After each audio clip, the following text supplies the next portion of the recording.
Haya, hili shamba jamani, tunatafuta mwekezaji, mtu ambaye yuko tayari tushirikiane kufanya ukarabati ili aweze kufuga. Kuna vyumba vya kukaa, kuna chumba hiki hapa ambacho unaona ni marekebisho kidogo tu, mtu anakaa. Kwa hiyo vipo vyumba vitatu, kwa hiyo kimoja hicho, chumba cha pili hiki unaona, na chumba cha tatu hiki hapa. Kwa hiyo kuna vyumba vitatu na kuna kibaraza kizuri kama unavyoona. Kuna matenki makubwa ya kuhifadhia maji. Haya hapa, bomba la maji hilo hapo.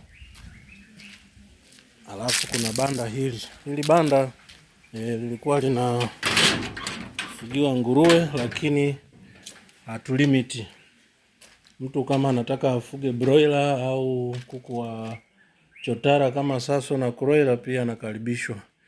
Bajeti na mafundi na kila kitu vyote vipo kwenye makaratasi, ila uwezo wa kufanya sasa hivi ndio kidogo unapelea. Ila kama mtu yuko tayari tushirikiane, hapa tunaweza tukapabomoa tukatoa hapa likabaki banda plain kwa ajili ya kufuga either broiler au kuku wa mayai na chochote kile. Hili banda kwa kuangalia rafli unaweza kufuga hapa broiler takriban 2,000-2,500.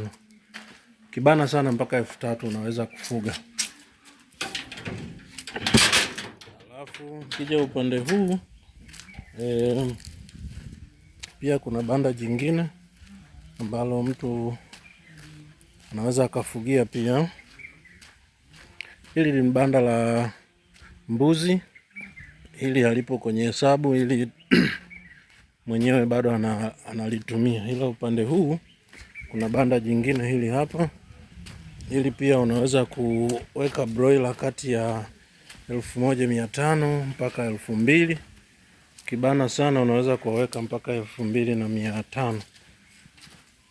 Naona hili linahitaji marekebisho kidogo sana, sababu mara ya mwisho lilitumika kufugia broiler kama mnavyoona, mpaka feeders hizo bado zipo. Kwa hiyo mtu aliye tayari aje tulishirikiane.